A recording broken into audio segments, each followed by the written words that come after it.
Je vais te proposer un tout petit exercice juste pour que tu vois le pouvoir de l'imagination sur ton corps.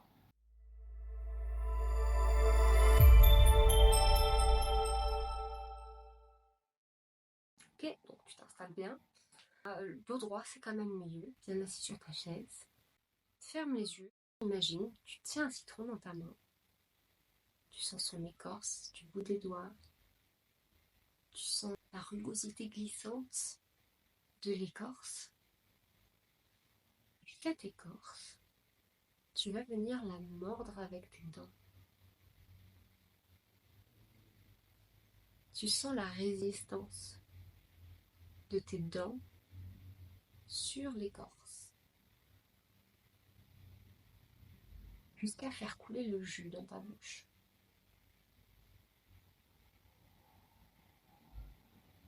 Et là, ressens l'acidité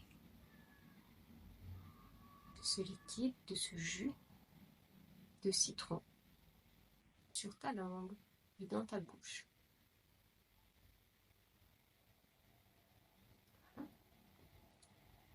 Est-ce que tu sens que ta bouche est en train de saliver? Si tu l'as fait vraiment en te plongeant dans la sensation du citron, si tu t'imagines que tu y es pour de vrai, en fait, ton corps, il génère des réactions comme s'il le vivait pour de vrai. Et c'est ça le but de l'hypnose, c'est de te mettre dans des situations que tu ne vis pas pour de vrai, mais pour faire réagir ton corps, en général pour le débloquer. Donc, comment on va s'en servir? C'est comme l'exercice que j'ai mis dans la vidéo précédente avec le ballon, où ça c'est facile en fait, on va le refaire vite fait. Donc là, tu mets tes mains l'une en face de l'autre, tu respires, et à chaque fois que tu expires, tu sens la résistance entre tes mains. Et comme si un ballon se dégonflait entre tes mains.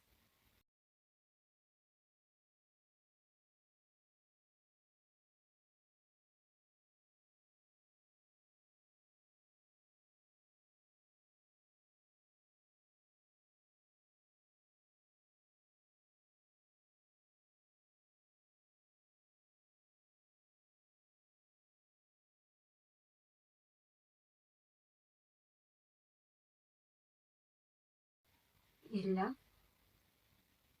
quand les mains se touchent, tu entres en hypnose.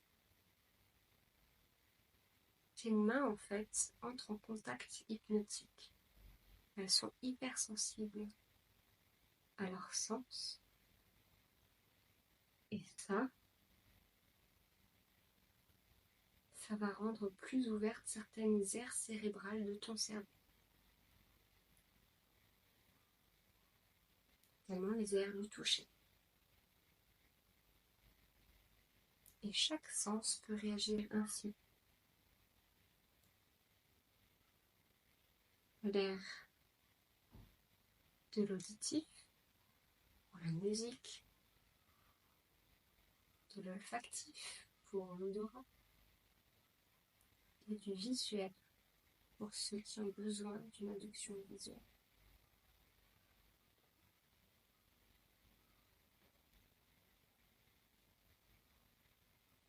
Dans cet état, tu as déjà accès à une possibilité de voir plus ou moins des choses qui sont dans ta tête. Parce que ton aire cérébrale visuelle est activée alors que tu as les yeux fermés. C'est une des particularités de l'hypnose. En fait, toutes tes aires cérébrales sont éveillées, même si tu as les yeux fermés. Tu vas pouvoir générer des sensations, même si tu n'y es pas.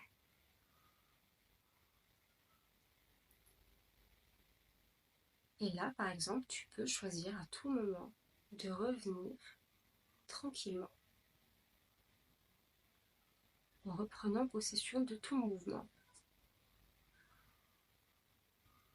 Puisque tout d'un coup, c'est ton mental, ton conscient qui reprend possession des mouvements de tes mains. Donc là, avant, en fait, tous les gestes que je faisais avant de dire ça et de bouger les mains, c'est mon corps qui choisissait de les faire. Ça peut sembler bizarre, je t'invite à essayer, mais c'est normal que tu ne puisses pas le faire si tu commences. C'est aussi normal que, en fait, à chaque fois que tu vas le faire, tu vas y arriver mieux.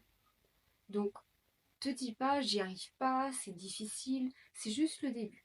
Si tu veux, je fais des appels bilans. Je mets le lien dans la description pour que tu puisses avoir une idée d'en fait comment tu peux te servir de ça et que moi, tu puisses voir vraiment ce dont tu as besoin en fonction de ton parcours et de tes objectifs. Parce que ça, c'est propre à chacun. Tu peux faire de l'auto-hypnose en courant, par exemple. J'ai beaucoup fait ça, c'est génial. Pour les runners, c'est vraiment cool. En fait, tu peux l'appliquer à tellement de choses. Je t'invite vraiment à venir me parler si ça t'intéresse et qu'on soit créatifs ensemble sur les solutions qu'on peut déployer avec l'auto-hypnose. Voilà. Je suis à l'écoute pour les prochains thèmes de vidéo. Si tu as une question pratique à laquelle tu aimerais bien que je réponde, par exemple à une problématique clé, je peux faire une vidéo sur l'insomnie par exemple, ou les sautes d'humeur, les crises de colère, des choses comme ça, je sais pas. N'hésite pas à me dire en commentaire ce que tu jugerais sympa comme thème. Et en attendant, je te dis à la prochaine.